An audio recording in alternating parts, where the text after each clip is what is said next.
Hello everyone. तो हम sulphonamide drug का क्लासिफिकेशन देख रहे थे, जिसमें हमने सल्फोनामाइड ड्रग से पहले देखा था कि एंटीबायोटिक की डेफिनेशन क्या होती है, क्लासिफिकेशन क्या था सल्फोनामाइड का। उसके बाद हमने फार्माकोलॉजिकल एक्शन देखा था सल्फोनामाइड का। और आज हम देखेंगे कि नर्सिंग रिस्पॉन्सिबिलिटी क्या होती है सल्फोनामाइड ग्रुप ड्रग के लिए, कि अगर हम किसी पेशेंट को सल्फोनामाइड ग्रुप के ड्रग दे रहे हैं तो उसके लिए एक नर्स की क्या रिस्पॉन्सिबिलिटी होती है। तो सबसे पहले पेशेंट का असेसमेंट। जब भी कोई पेशेंट हॉस्पिटल में आता है तो सबसे पहले नर्स क्या करती है, नर्सिंग ऑफिसर उसका असेसमेंट करती है। तो पेशेंट असेसमेंट में क्या क्या पॉइंट देखेंगे हम, medical history, current medication and infection detail. सबसे पहले है medical history. Assess for allergy to sulfonamide or sulphur drug. हम check for conditions like kidney or liver disease and pregnancy and breastfeeding status। Medical history में क्या है, हम पहले ये देखेंगे कि पेशेंट को हम जो सल्फोनामाइड ड्रग दे रहे हैं उससे किसी भी तरह की एलर्जी तो नहीं है, कि इससे पहले पास्ट में उसको सल्फोनामाइड ड्रग दिया गया है तो उससे एलर्जी वगैरह रही हो।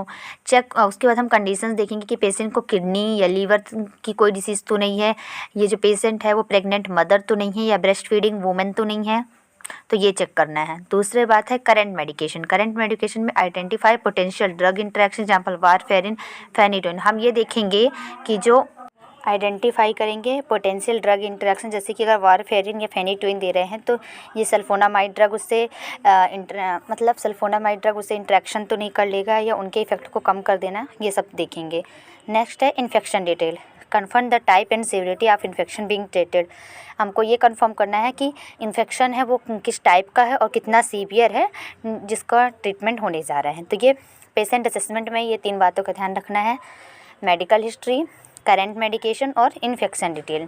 नंबर 2 पॉइंट है एडमिनिस्ट्रेशन। तो एडमिनिस्ट्रेशन में क्या है, पहला dosages and route and hydration. Dosages and route में administer the drug as prescribed, example oral, IV या टॉपिकल। ये टॉपिकल लिखा से टॉपिकल है। Ensure correct dose and frequency, मतलब जो ड्रग है उसको जिस रूट से बोलो फिजिशियन प्रिस्क्राइब करे उसी रूट से एडमिनिस्टर करना। जैसे कि सल्फोनामाइड को हम ओरल रूट से अगर फिजिशियन प्रिस्क्राइब करे तो ओरल रूट देंगे, IV से है तो IV, या टॉपिकल है तो टॉपिकल रूट से। उसके बाद हमें जो ड्रग है उसको करेक्ट डोज में देना और फ्रीक्वेंसी यानी कितने टाइम में देना, OD देना है, BD देना है, ये सब कुछ उसके उसके अकॉर्डिंग ही देना है जैसे फिजिशियन प्रिस्क्राइब करें। Hydration, encourage adequate fluid intake to prevent crystalluria. Patient को इनकरेज करेंगी नर्सिंग ऑफिसर कि उससे ज़्यादा से ज़्यादा फ्लूइड इनटेक करना है ताकि क्रिस्टलूरिया को प्रिवेंट कर सके। क्रिस्टलूरिया मतलब यूरिन में क्रिस्टल का फॉर्मेशन होने लगना। तो 2 से 3 लीटर पानी पीने के लिए कम से कम पेशेंट को इनकरेज करना है। एडमिनिस्ट्रेशन में हो गया dosages and route and next hydration. 3rd point आता है उसके बाद असेसमेंट कर लिया, एडमिनिस्ट्रेशन। अब मॉनिटरिंग करेंगे। मॉनिटरिंग में क्या है, therapeutic response and laboratory test.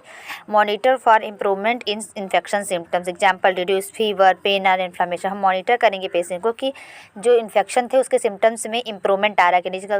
मतलब कि अगर पेशेंट को फीवर था तो फीवर कम हो रहा कि नहीं, पेशेंट को अगर सीवियर पेन था तो पेन कम हो रहा कि नहीं, इन्फ्लामेशन ज़्यादा था तो वो कम हुआ कि नहीं, ये हमको मॉनिटर करना है। ये थेरापेटिक रिस्पॉन्स में आएगा कि जो हम ड्रग वगैरह दे रहे हैं उसका इफेक्ट हो रहा है कि नहीं, डिजायरेबल इफेक्ट हो रहा है कि नहीं।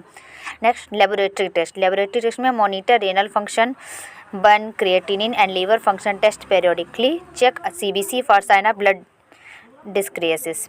मॉनिटर करेंगे रेनल फंक्शन जिसमें बर्न मतलब ब्लड, यूरिया, नाइट्रोजन, इसके लेवल को देखेंगे, क्रिएटिनिन के लेवल को देखेंगे, CBC वगैरह चेक करेंगे। CBC यानी कंप्लीट ब्लड काउंट टेस्ट करवाएंगे, लीवर फंक्शन टेस्ट करवाएंगे। ये लेबोरेटरी टेस्ट में हमको मॉनिटर करने होते हैं।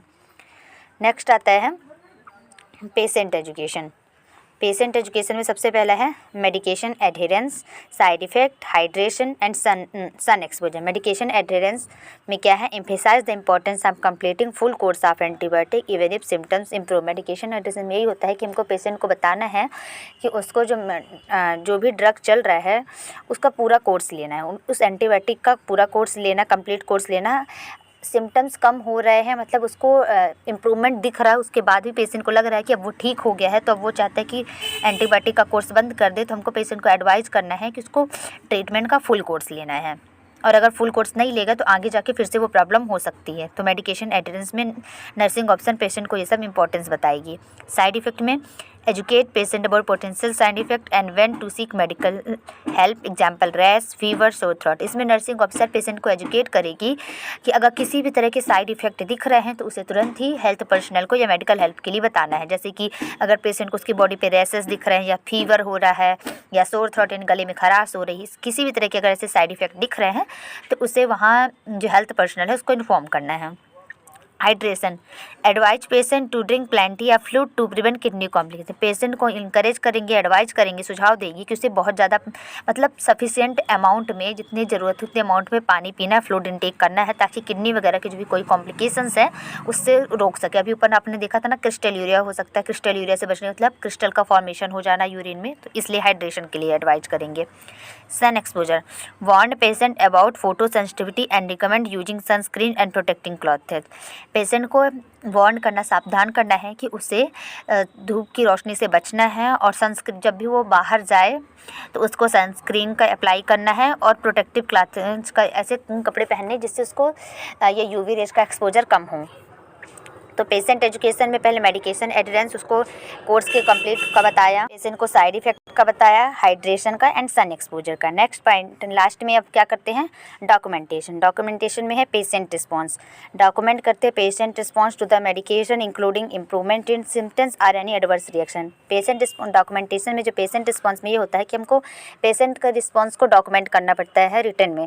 उसमें क्या आता है, मेडिकेशन की पेशेंट को जो हमने मेडिकेशन दी उससे उसको इम्प्रूवमेंट मिला या कोई साइड इफेक्ट वगैरह देखने को मिले तो वो सब हमको मेंशन करना पड़ता है। नेक्स्ट है side effect, record any side effect और कॉम्प्लिकेशन ऑब्जर्व ड्यूरिंग ट्रीटमेंट। किसी भी तरह के साइड इफेक्ट या कॉम्प्लिकेशंस अगर पेशेंट को हुए हैं ट्रीटमेंट के टाइम पे तो उसको भी हमको डॉक्यूमेंट में रिकॉर्ड करना पड़ता है। Patient education, document the information provided to patient including instruction और hydration, sun exposure and एड्रेशन।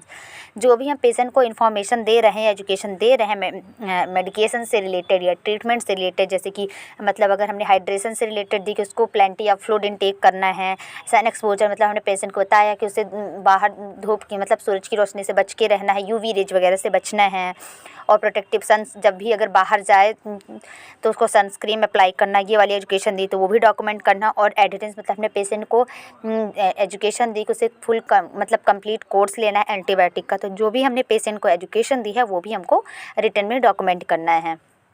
As a proof बाद में नर्सिंग ऑफिसर के लिए काम करता है, रिकॉर्ड रहता है। तो डॉक्यूमेंटेशन में पहले हमने पेशेंट का रिस्पांस डॉक्यूमेंट कर लिया कि इम्प्रूवमेंट हुआ, कि कोई एडवर्स रिएक्शन देखने को मिल गया, साइड इफेक्ट को भी हमने डॉक्यूमेंट किया, हमने पेशेंट को जो एजुकेशन दी वो सबको हमने डॉक्यूमेंट कर लिया। तो सबसे पहले हमने जैसे ही पेशेंट आया तो उसका असेसमेंट किया, उसके बाद हमने एडमिनिस्ट्रेशन के कुछ पॉइंट्स देखे, नेक्स्ट टाइम मॉनिटरिंग की सब हेडिंग्स देखी, फिर patient education and at the last documentation. तो ये ओवरऑल सल्फोनामाइड ड्रग के बारे में हो गया। आई होप आपको मेरी वीडियोज़ पसंद आ रही हो, तो please like, share and subscribe my channel. Thank you.